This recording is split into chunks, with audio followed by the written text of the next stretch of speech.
자, 압도적 뉴스 콘텐츠 3프로 뉴스룸입니다. 안녕하세요, 이주호 기자입니다. 안녕하십니까, 류중훈 기자입니다. 살려달라니요. 나 3%라고 한 건데. 저는 여러분들한테 인사한 건데 살려달라니요. 이게 그렇게 보일 법도 하겠어요. 당근을 흔들 걸 그랬네요. 그러네요. 자, 오늘도 뉴스가 준비되어 있습니다. 첫 번째 뉴스는 저희 류중훈 기자가 부동산을 정말 어마어마합니다. 좋아합니다. 후배 기자들도 류중훈 기자가 부동산 이렇게 잘하는지 몰랐다면서요? 그러게요. 저한테 차를 물어보던 친구들이 선배 집 사야 돼요, 말아야 돼요, 뭐 이런 걸 물어보는데 제가 뭐 완전 전문가는 아니니까 네. 저는 뭐 운이 좋았었죠. 네, 그랬습니다. 자, 오늘 첫 번째 뉴스가 그래서 부동산이 준비가 되어 있습니다. 네, 오늘 부동산 시장에서 되게 기다렸던 날입니다. 오늘이. 네. 오늘이 사실 6.25잖아요. 네. 6.25가 예전에는 뭐 가슴 아픈 일이었지만 이제 오늘 이제 부동산 재건축 쪽 시장에서 이게 또 가슴 아픈 일이 될지 아니면 축포의 첫날이 될지에 대해서 지금 관심이 되게 많았는데 무슨 이야기냐면 바로 이제 1기 신도시 선도지구에 대한 각 지자체별 이제 공모가 오늘부터 시작이 됐습니다. 네. 오늘 공고문이 이제 각각 올라왔거든요. 중동 신도시, 분당 신도시, 평촌 신도시, 삼본 신도시, 그리고 이제 일산 신도시 이렇게 각각 5개 지역에 대해서 오늘 이제 신도시에 대한 선도지구를 선정하겠다. 빨리 신청하세요. 하는 그런 이제 오늘 공고문이 올라왔습니다. 어떤 거냐면 대부분 이제 내용들은 많이들 아실 겁니다. 이제 1기 신도시 그 5개 지역에서 이제 26,000 가구, 최대 39,000 가구까지 선정을 해서 이제 재건축을 조금 선도적으로 시켜주겠다라고 하는 거였고요. 또 특별법을 제정을 해서 뭐 안전진단을 면제를 해준다거나 용적률을 플러스를 주면서 여러 가지 혜택을 주겠다라는 게 선도지구의 사실은 핵심 사항이었죠. 근데 이제 그러면 1기 신도시에 지금 어떤 지역들이 지금 포함이 되는지 잠깐 살펴보시면은 분당, 일산, 평촌, 삼본, 중동이 있습니다. 표를 좀 띄워주세요. 보시면 이제 일산이 평균 용적률이 169%로 지금 가장 낮습니다. 그리고 이제 면적이라든지 아니면 이제 이 세대수를 봤을 때는 분당이 가장 크고요. 이제 또 부천 중동 신도시 같은 경우는 용적률이 높다 보니까 사업성이 조금 떨어지지 않을까라고 하는 그런 지금 우려도 나오고 있기는 한데 전체적으로 보시면 이제 200% 내외 정도입니다. 이렇게 되면 사실은 사업성이 그냥 실시를 했을 경우에는 많이 떨어지기 때문에 지금 특별법을 제정을 해서 조금 인센티브를 많이 주려고 하고 있는 상황이고요. 그러면서 이제 어떤 식으로 지금 절차가 진행이 되는지를 보면은 얼마 전에 5월 달에 발표가 났었죠. 그리고 이제 오늘 이제 지자체별 공모가 시작이 됐고 오늘 이렇게 공모를 받고 나면은 이제 9월 달부터 본격적으로 이제 진행이 될 예정이라고 보시면 됩니다. 그러면은 오늘 이제 공모가 나면서 이제 각각 분당 신도시, 일산 신도시 뭐 여러 지역에서 지금 되게 난리가 났습니다.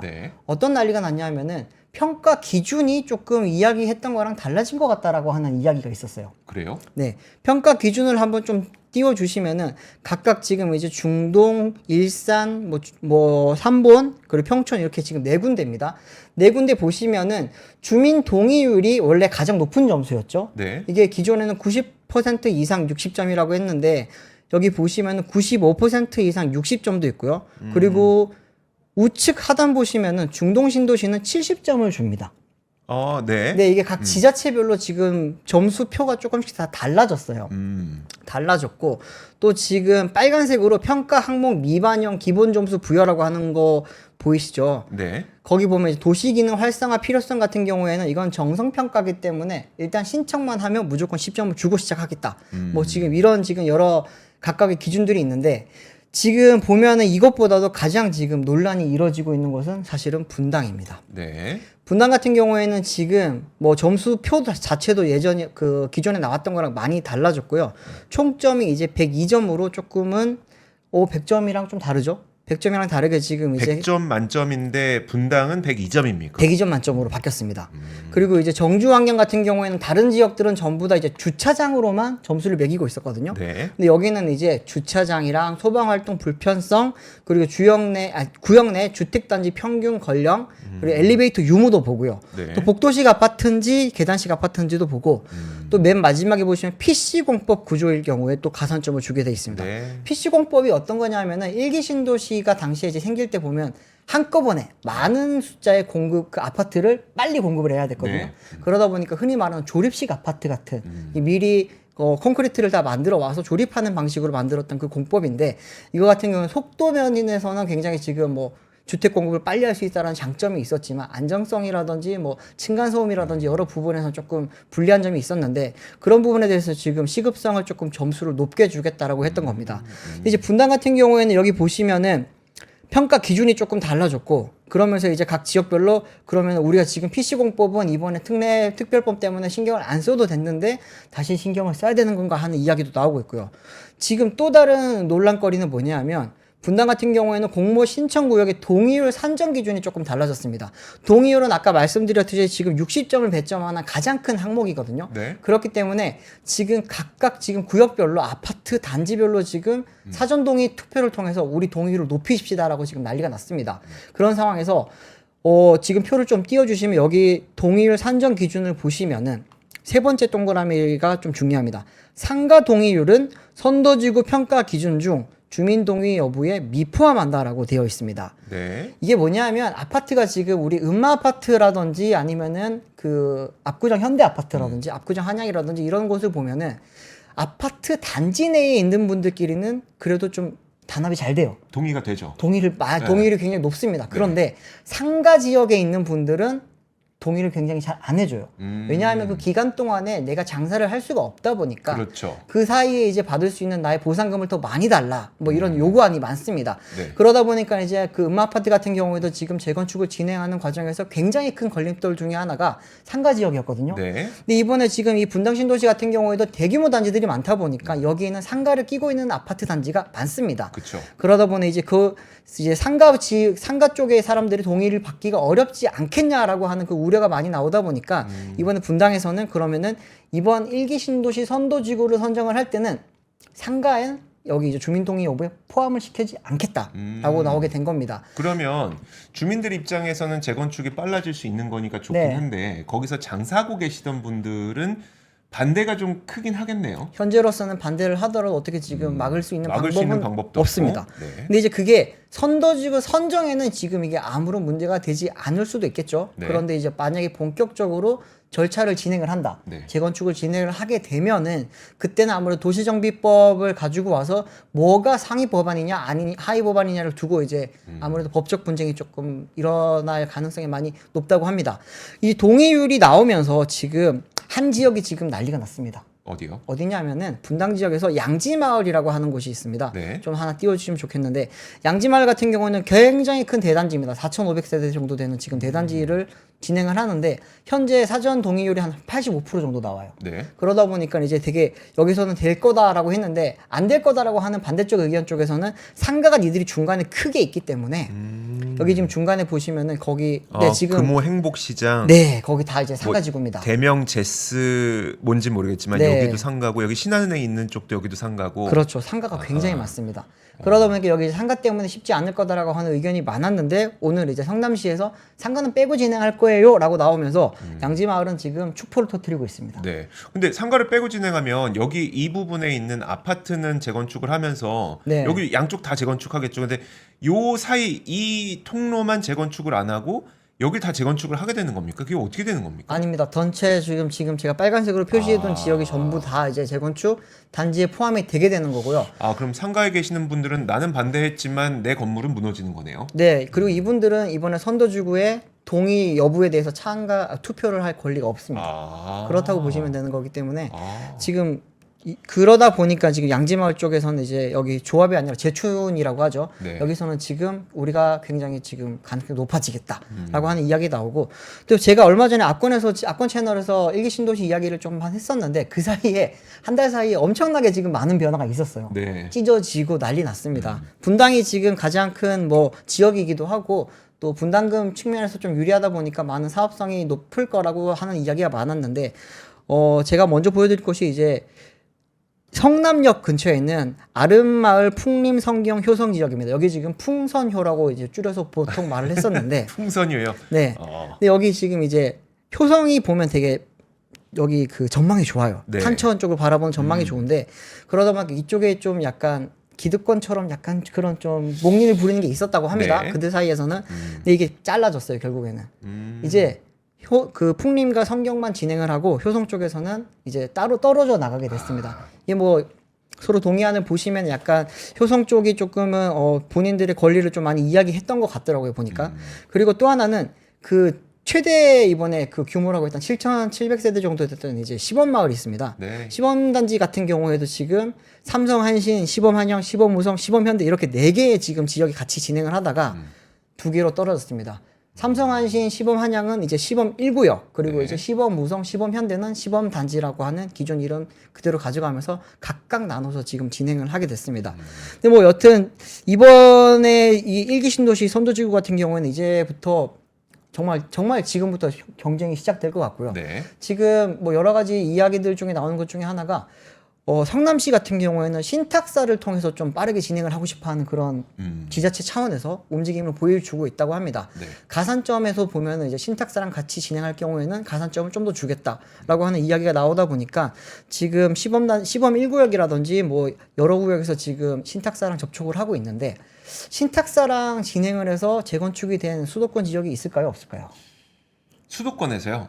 네. 수도권에서 얘기 들어본 것 같은데 있지 않습니까? 수도권에서는 단 한 군데도 없습니다. 아. 지금 이제 신탁을 활용한 재건축이 허용된 지가 한 7년 정도 됐는데 7, 8년 정도 됐습니다. 네. 그런데 이제 전국적으로 실제로 지금 진행되고 곳은 대전에 한 군데밖에 없고 이제 서울 같은 경우에는 지금 여의도라든지 목동이라든지 여기서 지금 신탁으로 진행을 하려고 하는 곳들이 많은데 네. 잘 진행이 안 되고 있죠. 그러다 보니까 지금 신탁이랑 진행을 하면 좋은 점은 어쨌든 자금 융통이 조금 수월하고 네. 좀 이제 이자적인 측면에서도 조금 신탁사의 신용을 활용을 하기 때문에 유리한 면이 있고 또 이제 건설사와 붙을 때 이제 어떻게 보면은 신탁 같은 경우는 전문적인 그런 집단이잖아요. 네. 그렇기 때문에 이제 뭐 건설사에 대항할 때 조금은 조직의 힘을 발휘할 수 있다라는 장점을 많이 이야기를 합니다. 그런데 단점은 조합이 없죠. 조합이 없이 이제 신탁사에 모든 게 끌려다닐 수가 있게 되고 네. 공사비 측면에서도 오히려 이제 시공사 쪽에 오히려 이야기를 더 많이 들어주는 경우가 많다고 합니다. 또 이제 법적 그 절차 같은 경우에서도 조금 행정 절차 같은 경우에도 좀 잘 진행이 되지 않아서 여러 문제를 일으키고 있는데 여의도 같은 경우에도 한양 아파트가 지금 네. 그런 문제를 조금 겪고 있죠. 뭐 그런 여러 가지 일이 있다 보니까 분당 지역 내에서도 지금 신탁사랑 진행을 하는 게 맞냐 아니냐라고 지금 이야기도 많이 나오고 아까 또 처음에 말씀드렸던 이제 그 동의율 투표 관련해서도 네. 지금 나중에 어떤 법적 분쟁이 일어날 수도 있지 않겠냐라고 하는 이야기가 나오면서 뭐 여러 지금 문제가 있습니다. 이거 외에도 사실은 더 큰 문제는 진행되고 나면 이제 공사비죠. 아, 그렇죠. 공사비 같은 경우에는 지금 한 2, 3년 전에 대비해서 한 2배 이상 올랐거든요. 그렇죠. 그리고 지금 조합일 때는 사실 조합과 네. 그다음에 시공사죠. 네. 시공사 간의 그 사실 계약 관계이기 때문에 그렇죠. 결국 뭐 계약을 계속 유지하면서 뭐 좀 그 공사비를 조금 더 낼 거냐 말 거냐 이거 협상의 과정인데 그렇죠. 신탁사로 가게 되면은 그냥 신탁사가 결정해 버리는 게 되겠네요. 맞습니다. 신탁사 쪽에서는 우리가 싸게 잘 데리고 올 수 있다라고 하는 게 지금 이야기를 많이 하거든요.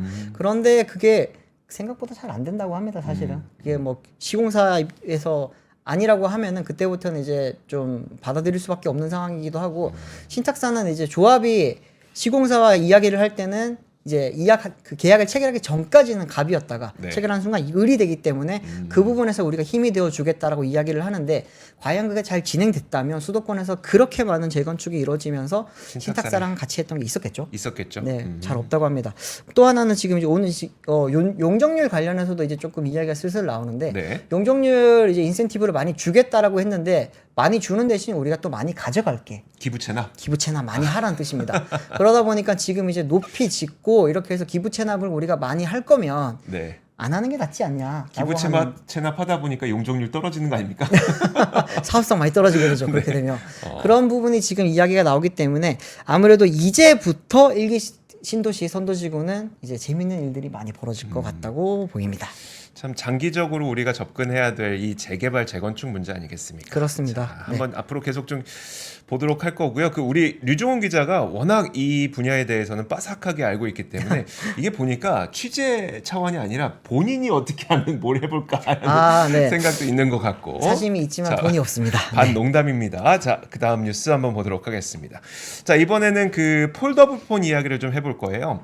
올해 이제 폴더블 폰, 특히 이제 삼성전자 폴더블 폰이 원래는 가을쯤에 공개가 되거든요. 근데 올해는 한 달 정도 더 빨리 출시를 계획을 하고 있습니다.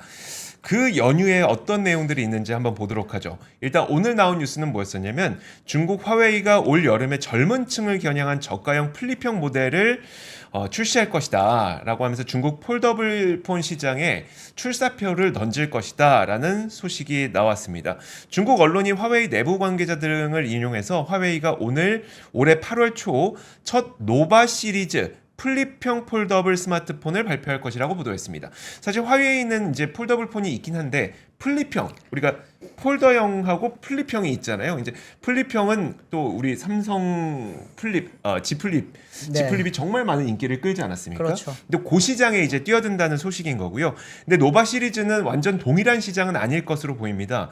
왜냐하면 화웨이의 저가형 브랜드가 노바 브랜드이기 때문에 이번에 노바 브랜드로 플립형 그 이제 스마트폰이 출시가 된다면 가격대는 40에서 60만 원대 혹은 울트라형 모델일 경우에는 거의 한 80만 원대다 보니까 G 플립하고는 가격의 차이가 굉장히 크게 나죠. 그렇네요. 거의 그러니까 2배 이상 납니다. 네. 자, 그런데 이게 제가 무슨 말씀을 드리고 싶은 거냐면 일단 화웨이의 폴더블 폰이 글로벌 폴더블 폰 시장에서 삼성을 꺾고 역전을 했습니다. 지난 1분기에 화면 한 개 보여주죠.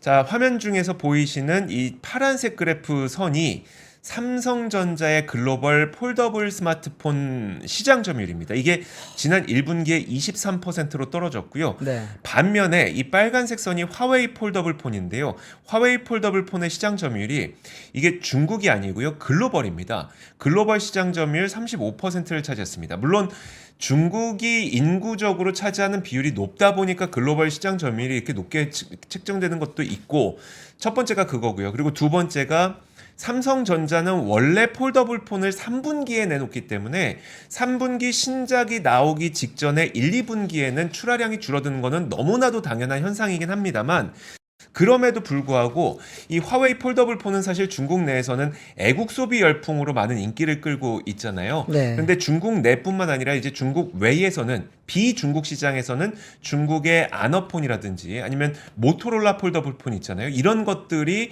사실 삼성의 폴더블 폰을 사실상 좀 위협을 하고 있습니다. 네. 그러다 보니까 삼성전자의 폴더블 폰이 1분기에 그동안 1등을 빼앗긴 적이 없었는데 거의 23%로 크게 떨어진 것을 이제 삼성전자 측에서도 상당히 위협감 있게 바라보고 있고요. 네. 이런 가운데 트렌드포스에서는 올해는 삼성전자의 폴더블 폰이 역성장할 수도 있겠구나라는 전망을 또 내놓고 있기도 합니다. 작년에 삼성전자의 폴더블 폰이 1056만 대였었는데 올해 자칫 잘못하면 897만 대까지 떨어질 수도 있다는 전망을 내놓고 있는 겁니다. 그러니까 결국 그 삼성전자가 글로벌 폴더블 폰 시장 점유율이 떨어질 수 있다. 그리고 중국에 역전될 수 있다는 전망을 여기저기서 하고 있는 거고요. 그러다 보니까 이제 삼성전자는 원래는 3분기 출시를 그러니까 보통 3분기에 출시를 하곤 하는데 올해는 이제 아무래도 여름 파리 올림픽이 있지 않습니까? 네. 그럼 파리 올림픽 이전에 그쵸. 파리 올림픽 이전에 폴더블 폰 출시하고 그러면 올림픽 때 마케팅 세게 하고 그렇게 해서 한번 반전의 기회를 노려보는 전략을 좀 세우고 있거든요. 네. 근데 삼성전자가 이렇게 출시 일정을 한 달이나 앞당겨서 한다는 것 자체부터가 삼성전자 입장에서도 상당히 폴더블 폰 시장에서 약간은 좀 위기감을 느끼고 있다고 좀 볼 수 있을 것 같습니다. 또 시장조사 업체 IDC에도 마찬가지로 화웨이가 지난해 중국 폴더블 폰 시장에서 메이트 X5 인기에 힘입어서 37.4% 점유율로 1위를 기록했다라고 얘기를 했습니다. 결국 중국 시장 내에서는 너무나도 이제 중국 우리가 애국 열풍 때문에 국내 기업들이 좀 밀려가고 있는 모습이 보이는 거고요. 전 세계적으로도 사실 우리나라 그 G 플립이 워낙 비싸다 보니까 네. 저가형 아너폰이라든지 폴더블 측면에서도 아너폰이라든지 이런 데에 있어서 조금씩 밀리고 있는 것 때문에 올해 과연 정말 파리 올림픽 마케팅을 통해서 반전을 할 수 있을 것인지 한번 보도록 하죠. 네. 네. 참 올림픽이 큰 마케팅 행사인데 파리가 요즘 프랑스가 정치적 상황이 안 좋다 보니 어떻게 될지 그러니까요. 그것도 사실 관전 포인트지 않을까요? 네, 센 강에서 수영하겠다고 했더니 똥을 너가 수영하는 그날 우리는 똥을 싸겠다. 아 진짜 네. 캠페인이 지금 프랑스에서는 일고 있잖아요. 네. 그리고 지금 의회도 해산돼서 조기 총선도 6월 30일, 그다음에 결선 투표가 7월 7일. 네. 정치적 불확실성도 상당히 커져 있는 상태라서 참 네. 좀 어렵습니다. 프랑스 입장에서도 계속 속상할 것 같아요. 올해 이제 요즘 경제 상황이 안 좋다 보니까 네. 올림픽을 통해서 좀 뭔가 반등을 노렸을 텐데 그러니까요. 아쉽죠. 네. 자, 그리고 다음 거 한번 보도록 하겠습니다. 네, 지금 프랑스만큼 되게 암울한 도시가 또 있습니다. 부산입니다. 부산. 부산이 왜요? 부산이 작년에 엑스포 실패했잖아요. 올해 네. 이제 되면 올해 또 부산에서 되게 야심차게 준비를 했던 게 근데 뭐냐면 부산이 실패한 건 아니잖아요. 그렇죠. 네. 부산이 부산- 실패한 건 아니잖아요. 실패한 건 아닌데 네. 부산이 슬픈 건 맞죠. 사실은. 슬프긴 하죠. 네. 슬프긴 하죠. 근데 올해는 이제 부산이 뭘 준비를 하고 있냐면은 이제 부산 그 글로벌 국제 모빌리티 쇼죠. 네. 네. 원래는 기존에 이제 국제 모터쇼라고 하는 이름으로 이제 매년 짝수년에 개최하고 있던 모터쇼가 올해부터는 이제 부산 모빌리티 쇼라는 이름으로 명칭을 바꿔서 처음 열리게 됩니다. 오늘 28일부터 이제 열리게 되는 부산 모빌리티 쇼에는 이제 국내외 7개 완성차 브랜드와 총 59대의 차량이 출품된다라고 이야기가 나왔습니다. 네. 이번 주제 같은 경우에는 넥스트 모빌리티 세상의 중심이 되다 이런 이야기를 하면서 공통된 키워드로는 친환경 이야기를 조금 많이 할 계획이라고 합니다. 그런데 제가 조금 살펴보니까 실질적으로는 완성차 그룹은 3개밖에 안 나옵니다. 그래요? 어떻게 되냐면 하나 좀 띄워주십시오. 네.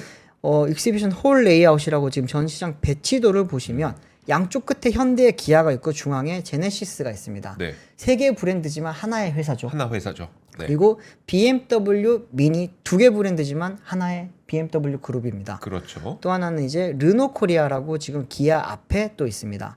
여기 이렇게 지금 3개 완성차 그룹에서 나오는 상황입니다. 네. 예전 같은 경우에는 이제 뭐 지금은 KG로 이름을 바꾼 쌍용이라든지 그리고 이제 한국 GM 같은 경우에도 GM과 캐딜락 브랜드가 다 나왔었고 네. 뭐 벤츠라든지 아우디 이런 다양한 또 수입차 업체들이 다들 많이 나왔던 그런 정말 말 그대로 국제 글로벌 모터쇼였습니다. 그런데 이제 어느 순간부터는 그런 이제 참가 업체들이 점점 줄었고 올해 같은 경우에는 역대 지금 거의 최고로 작은 규모로 진행이 될 예정이라고 합니다. 그러다 보니까 이제 부산시에서는 흥행에 대한 우려 그리고 이제 참가 그 그룹 기업들에 대한 이제 그 어떻게 보면은 그 뭐라 그럴까요? 참가에 대한 효과, 네. 비즈니스적인 효과도 크지 않을 것을 되게 우려를 하고 있고요.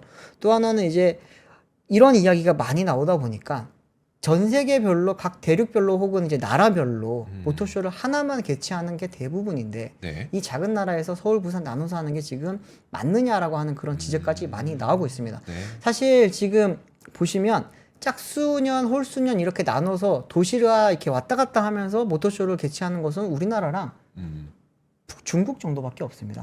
중국 같은 경우에는 이제 짝수년에 북경에서, 홀수년에 이제 상하이에서 진행을 하고요. 네. 우리는 홀수해 때는 이제 서울에서, 짝수해 때는 부산에서 이렇게 진행을 하고 있습니다. 근데 처음에 시작할 때야 뭐 당연히 뭐 잘 됐죠. 네. 그랬는데 지금 조금 많이 위축이 되고 있다. 위상이 좀 많이 줄어들고 규모 자체도 위축되고 있다 보니까 좀 많이 걱정을 많이 하는데 그래도 볼 건 있을 거예요. 왜냐하면 이제 글로벌 이제 월드 프리미어라고 하는 네. 세계 최초 공개 차량들이 있는데 그 리스트를 조금 제가 모아봤습니다. 보시면은 제일 위쪽에 이제 기아부터 한번 보실게요. 기아 왼쪽 상단 보시면 기아 타스만이라고 하는 네. 그 이제 픽업 트럭이에요. 네. 픽업 트럭이 이번에 최초로 좀 선보일 예정이고 그리고 이제 밑에 보시면 제네시스 있습니다. 제네시스는 이번에 네오룬 컨셉트라고 하는 거죠. 이게 뭐냐면 앞으로 나올 GV90 전기차에 대한 컨셉트카입니다. 네. 그 차가 이번에 이제 공개가 될 예정이고 그 옆에 제네시스 X 그란 레이스 컨셉트라고 하는 차가 있는데 이게 그 제네시스가 지금까지 많이 선보였던 컨셉트카 중에서 되게 정말 미래지향적인 네. 게임에서 볼 것 같은 그런 레이스카가 있습니다. 그 레이스카에 대한 컨셉카가 이번에 보여줄 예정이고요. 현대 같은 경우에는 캐스퍼 일렉트릭 지금 이제 경영 전기차가 최초로 공개될 예정이고 이번에 르노가 조금 힘을 줍니다. 네. 르노 같은 경우에는 요즘 이제 많이 힘든 기업 중에 하나인데 르노 코리아 공장이 부산에 있어요. 네. 그러다 보니까 부산 지역 기업이고 이번에는 이제 르노의 리브랜딩 전략의 가장 중요한 차량이라고 할 수 있는 오로라 원의 컨셉카를 지금 보여줄 예정이라고 합니다. 이게 지금 제일 위에 뭐 르노 오로라 프로젝트 D SUV라고 되어 있는데 어떤 차냐 하면은 이제 산타페라든지 소렌토랑 비슷한 크기의 그런 이제 D 세그먼트 중형 SUV입니다. 그 중형 SUV가 없었죠. 지금은 QM6가 조금 작죠. QM6, 네, 6 있었는데 좀 작았죠. 네, 그러다 보니까 이 차량이 나오는데 이게 하이브리드로 나올 거예요. 아. 그러다 보니까 좀 기재를 이번에 많이 하고 있습니다. 뭐 BMW 같은 경우에도 노이어 클라스라든지 여러 차량을 보여줄 예정인데 차는 봐야 제맛이잖아요. 그렇죠. 사진 한번 좀 보시면은 네. 이제 제일 위쪽에 있는 게 뭐 그 네오룬이라고 하는 그 차량입니다. 이거 진짜 이렇게 나옵니까? 컨셉카는 저렇게 그대로 나옵니다. 물론 양산차는 이제 좀 코치도가 아니라 네. B필러가 막혀 있겠죠. 그렇죠. 그런데 이제 저 차 같은 경우에는 이제 뭐 BMW X7이라든지 네. 벤츠의 GLS 같은 초대형 럭셔리 SUV들과 이제 경쟁을 한다고 하고 또 이제 저 차는 순수 전기차로만 나올 차량입니다. 그 이제 지금 현대차가 eGMP라고 하는 전기차 전용 플랫폼을 쓰고 있는데 그 다음번 플랫폼이 EM 플랫폼이라는 게 있습니다. 네. 그 EM 플랫폼의 최초 차량이 바로 이제 제네시스 GV90이 될 차량이고 그 차량의 컨셉카가 저겁니다. 옆에 보면 하얀색 차 있잖아요. 네. 저게 이제 그 르노. 바로 르노의 그 오로라 원이라고 하는 차량인데 이거는 예상도입니다. 그 구기성 이제 스튜디오라고 하는 이제 자동차 그 예상도를 잘 만드시는 분이 있습니다. 그분 이제 그 블로그에서 제가 따온 거고요. 네. 밑에는 또 레오눈의 이제 뭐 그 남색 차량은 네오눈의 그 문을 닫았을 때 모습이고 네. 아까 제가 잠깐 말씀드렸던 게임에 나올 것 같은 차 저게 바로 이제 그란트리스모 뭐 그 차량인데 이 차량도 이번에 실제로 볼 수 있다고 하니까 가서 보시면은 조금 뭐 되게 좀 재밌지 않을까 보입니다. 근데 좀 저는 개인적으로는 지역에 계시는 분들은 조금 많이 좀 찾아가서 실제로 이제 뭐 기업들의 상황도 한번 보시고 또 이게 가서 보면 또 재밌어요 사실. 네네. 걱정 많이 되지만 좀 그러면서 좀 흥행이 조금은 잘 됐으면 하는 마음입니다 사실. 네. 사실 요즘에 우리가 이렇게 지역 경제가 좀 활성화됐으면 좋겠다는 말씀을 많이 드리지만 뭐 네. 저희도 답은 없으니까 그렇죠. 해결책을 제시해드리지 못한 상태에서 우리가 광주 그 글로벌 모터스 이야기도 하고 또 부산 이제 그 르노 자동차 네. 공장도 얘기하고 하는 것들이 이런 공장들이 또 활성화가 돼야 또 그 지역에 살고 계시는 분들의 뭐 경제 사정도 좀 더 좋아지고 자영업자분들도 함께 좋아지고. 물론 이상적으로 꼭 그렇게 되지만은 않습니다만 네. 결국은 좀 그래도 지역 경제를 좀 살릴 수 있는 거 아니겠습니까? 그래서 지역 경제에 대한 이야기를 계속해서 좀 드리고 있습니다. 정말 중요한 게 있어요. 뭐요? 제가 갑니다. 부산 모터쇼. 제가 취재를 가기 때문에 다녀와서 이제 만약에 못 오시는 분들 많잖아요 사실은. 네, 네. 그분들은 저희가 이제 또 제가 직접 취재를 해와서 그 부분을 또 소상하게 또 자세히 또 전해드리도록 하겠습니다. 우리 류종훈 기자 보고 싶으신 분들은 부산 모터쇼 며칠에 가십니까? 다 가십니까? 저 이제 내일 가서 금요일 날 올라올 예정입니다. 알겠습니다. 류종훈 기자 보러 가세요. 자, 다음 뉴스 한번 보도록 하겠습니다. 자, 요즘에 미국 해상 물류 운임이 좀 급등을 하고 있어서 사실 이게 시장에서도 주가의 형태로 좀 반영이 되고 있는 상태잖아요. 그럼 이에 대해서 지금 원인이 무엇이냐를 이제 코트라에서 좀 분석을 했습니다. 저희가 원인은 어떻게 보면 여러분들 되게 뻔한 이야기가 나올 수 있긴 있어요. 그럼에도 불구하고 코트라의 분석을 제가 전해드리는 이유는 뭐냐면 그럼 이 원인이 이렇다고 쳤을 때 해상 운임이 이렇게 고공행진하는 상태가 앞으로 계속 이어질 것이냐를 보자는 차원에서 여러분들에게 이야기를 한번 전해드리도록 하겠습니다. 코트라에서는 지금 그러니까 아시아에서 미국 북미 서부 해안으로 운임이 계속해서 급등하고 있다는 소식을 전하면서요. 그 이유로 꼽은 게 총 3가지 정도가 되는데 첫 번째가 홍해 사태. 이거 너무나도 유명하죠. 그 다음에 두 번째가 컨테이너 부족 사태가 원인이 되고 있다고 합니다. 잠시 후에 설명을 드리도록 하겠고요. 그리고 세 번째는 대중국 관세를 앞두고 중국 수입 물량이 굉장히 늘어나고 있다는 그 3가지 원인을 꼽았는데 네. 첫 번째 홍해 사태는 여러분들이 알고 계시는 다 그겁니다.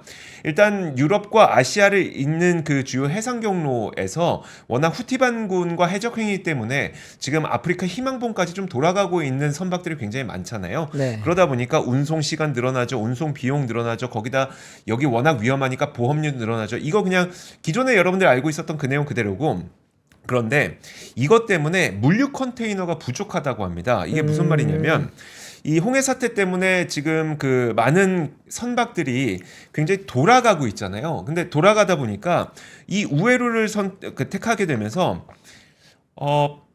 제 시간에 정시성을 지켜야 되죠. 컨테이너 선박은. 그럼 정시성을 지키기 위해 매 스팟마다 컨테이너를 사실 회수해서 타야 되는데 네. 시간을 지키기 위해서 회수하는 컨테이너가 상당히 적다는 겁니다. 이 항구는 좀 지나치자라고 해서 컨테이너가 반환 주기가 굉장히 느려지고 있다고 해요.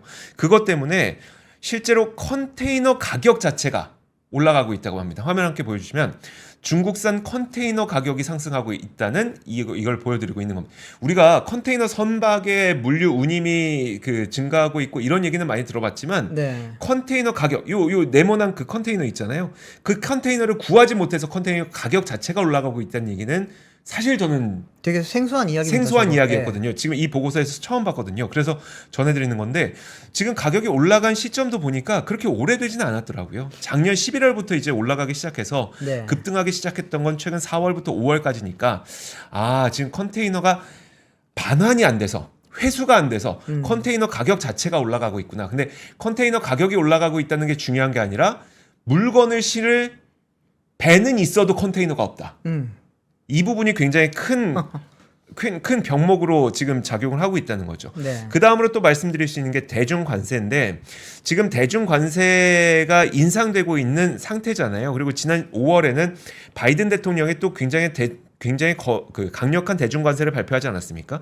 중국산 전기차, 배터리, 반도체 이런 곳에 대해서 관세 인상을 발표를 하고 배터리 부품에 대해서는 25%, 전기차에 대해서 100%, 반도체에 대해서 50% 이렇게 대중관세가 붙다 보니까 실제 이게 발효되는 8월 이전에 그럼 중국산 제품을 빨리 수입해야 되겠다라는 수요가 굉장히 급격하게 높아지고 있다는 거죠. 그러다 보니까 지금 이런 물류 가격이 급격하게 올라가고 있다는 겁니다. 그런데 그러면 8월이 지나면 그 관세는 발효가 되는 거니까 그때는 좀 수요가 줄어들 수 있지 않을까 싶겠지만 사실 저는 그 이후를 좀 더 바라보고 있습니다. 뭐냐면 결국 11월 대선을 통해서 트럼프 대통령이 될지 바이든 뭐니 재임에 성공할지 모르겠습니다만 결국 만약에 트럼프 전 대통령이 재임을 하게 될 경우에는 관세 전쟁은 더 거세질 가능성이 높은 거잖아요. 그렇죠. 그럼 이 관세 전쟁을 앞두고 과연 그 이 수입 수요가 줄어들 것이냐? 에 대해서는 조금 더 생각해 볼 필요는 있을 것 같습니다. 그래서 해상 운임이 상당 기간 좀 이어질 가능성이 좀 높을 가능성을 여러분들은 염두를 해주셔야 될 것 같거든요. 왜냐하면 또 컨테이너 부족은 아직 해결될 수 있는 상태는 아니니까요. 네. 그래서 해상 운임은 좀 상당 기간 갈 수 있겠다라는 이야기를 드립니다. 제노님께서 운임 오르면 미국 물가 또 오르는데 금리는 악재네라고 말씀하셨는데 그래서 자꾸 그 뭐죠? 원유 그 긴급 원유 있잖아요. 그 보유하고 있는 원유 계속 풀어갖고 예. 유가 낮추고 네. 어떻게든 수입 물가 올라가는 거 유가로 떨어뜨리고 이걸 상쇄시키려고 하는 미국의 움직임들은 좀 계속 있는 거잖아요. 참. 비축류 말씀하시는. 비축류, 네, 비축류. 저도 단어가 순간 생각이 안 났습니다. 네. 네. 다음 소식은 지금 뭐 계속 많은 분들이 그 미국 주식 이야기를 계속 하시는데 네. 지금 미국 주식에 대한 금융투자 잔액이 역대 최고치를 기록을 했다고 합니다. 한국은행이 오늘 이제 공개한 2023년 지역 통화별 국제 투자 대조표 잠정표에 따르면은 작년 말 준비 자산을 제외한 우리나라 대외 금융 자산 잔액 자체가 1조 9,116억 달러로 전년 말보다 이제 1244억 달러 늘었다고 합니다. 표를 하나 좀 보여주시면 좋겠는데 보면서 말씀드리면 빨리 말씀드릴 수 있을 것 같습니다. 미국 같은 경우에는 이제 8,046억 달러로 전년 대비해서 1,138억 달러가 늘었습니다. 뭐 많은 분들이 지금 엔비디아라든지 테슬라, 애플, 마이크로소프트 투자를 하고 계시잖아요. 네. 그러다 보니까 이제 그분들이 투자한 잔액 자체가 이제 8천억 달러를 넘었다고 보시면 됩니다. 서학개미 영향이 굉장히 크다고 볼 수 있겠죠. 근데 반면에 중국 같은 경우에는 보시면은 작년 말에 1,452억 달러로 2022년 말인 1,543억 달러보다 91억 달러가 줄었습니다. 네. 요즘 이제 뭐 중국에 대한 보면은 뭐 금융자산 투자 자체가 많이 줄고 있잖아요. 그렇죠. 그런 게 완연히 지금 드러나는 상황이라고 보시면 되고 EU 같은 경우에도 2,528로 28억 달러로 전년보다 많이 늘었습니다. 이렇게 되면서 지금 이제 해외 투자 자체가 지금 많이 활발하게 이루어지고 있다라고 볼 수 있는데 박성곤 한국은행 국외투자 통계팀장의 말에 따르면은 대미 금융자산이 2019년 4천억 달러 2021년 6천억 달러로 넘어선 데 이어서 작년 이제 8천억 달러 최초로 넘었다고 합니다. 그러면서 이제 금융 자산 내 비중이 가장 큰 증권 투자가 주식을 중심으로 꾸준히 늘고 미국 주가 상승률도 상대적으로 높았을 뿐만 아니라 IRA 등의 영향으로 삼성전자 등 대기업의 미국 내 해외 공장 투자도 증가한 게 영향을 미쳤다라고 설명을 했습니다. 네. 보시면 이제 뭐 삼성전자뿐만이 아니라 LG엔솔, SK온, 현대차 계속 투자하잖아요. 배터리, 자동차 다 네. 투자해서 현지에서 공장 짓고 있죠. 네, 그런 영향이 컸다고 보시면 되겠습니다. 알겠습니다. 이야, 진짜 세상은 바뀌네요. 바뀌죠. 중국과 그리고 미국이 네. 네, 무역도 중국 바뀌고. 투자를 우리가 후광퉁 때만 하더라도 뭐 거의 뭐 중국 투자를 안 하면 안 될 것처럼 네. 모든 사람들이 얘기를 했었는데 결국은 또 이렇게 변하게 되는 우리는 또 세상의 변곡점에 다가 있는 것 같습니다. 저 그 단신 하나 좀 전해드리고 싶은데 이거 좀 흥미로운 뉴스여서 한번 보여드리도록 마지막 뉴스 한번 할게요. 마지막 뉴스 PD님 마지막 헤드라인 올려주세요. 그 한국소비자원에서 국내 알카라인 건전지를 좀 이거 아닌데 네, 이거 국내 알카라인 건전지 성능을 비교를 해봤대요. 제일 안 좋은 거랑 제일 좋은 거랑 성능이 8.6배나 차이가 났다고 합니다. 저 왠지 알 것 같아요. 그래요? 아니 뭐 브랜드를 모르겠는데 저 네. 성능 차이를 저 느껴봤거든요. 그래요? 네. 그러니까 제일 좋은 걸 느끼신 거예요? 제일 나쁜 거 느끼신 제일 거예요? 나쁜 거예요. 제일 나쁜 거 뭐였습니까? 쿠팡에서 파는 자세 PV 배터리 있거든요. 그래요? 그건 아니었는데. 네. 자, 한번 보도록 하겠습니다. 일단 그 한국소비자원이 소비자 선호도가 높은 다이소의 배터리 네오셀 알칼라인이라고 하는 배터리입니다. 네. 그리고 듀라셀 많이 쓰시죠. 이 쿠팡 PB 제품은 그렇게 많이 쓰지 않아서 아마 목록에 안 들어간 것 같아요. 네오셀도 잘 알고 있죠. 그렇죠. 그리고 듀라셀의 디럭스, 백셀의 프리미엄, 백셀 그리고 에너자이저의 뭐 알칼라인 맥스 이런 것들을 비교를 했는데 네. 이게 다 이제 가격도 다르고 하다 보니까 이걸 좀 기준을 통일시켰습니다. 그러니까 가격이 뭐 어떤 거는 지금 보면 250원, 어떤 건 막 거의 1998원 이러잖아요. 그러니까 네. 그렇게 하지 말고 그럼 100원당 지속 시간을 한번 비교해 보자. 그래서 네. 100원당 지속 시간이 가장 짧았던 모델이 뭐였었냐면 듀라셀의 울트라였습니다. 듀라셀의 울트라가 가장 짧았는데 네. 이게 그러면 가장 좋았던 건전지가 듀라셀 울트라에 비해서 거의 8.6배나 좋았다는 겁니다. 듀라셀은 비싼 건전지가 그렇죠. 듀라셀 아닌가요? 되게 비싼 건전지잖아요. 저는 네. 그냥 비싸니까 좋으리라 생각하고 저는 비싼 돈을 주고 샀었거든요. 저도요. 배신감을 느끼는 네. 뉴스를 오늘 처음 듣게 되는데 그러면 듀라셀이 가장 안 좋았고 뭐야? 그것보다 8.6배 좋은 그 모델이 뭐냐? 네. 그게 바로 보여주시죠. 화면 보여주시죠. 바로 그 다이소의 네오셀 저거 제일 싼 건데. 이거였다고 합니다. 이게 제일 성능이 좋다는 거예요? 100원에 우리가 기준점을 맞췄을 때 네. 성능이 가장 좋았던 게 네오셀이었다는 거죠. 그래서 이걸 가격을 보면 지금 한 개당 250원. 네. 이게 4개입일 경우에는 1,000원이니까 250원이고 뭐 10개 정도 되면은 이게 200원까지 떨어지는 거고 울트라 그 듀라셀 울트라의 경우에는 한 개당 2,275원에서 네. 좀 여러 개 단체로 샀을 때는 뭐 여러 개 입으로 샀을 때는 1,300원까지 떨어지긴 하는데 그래도 비싸죠.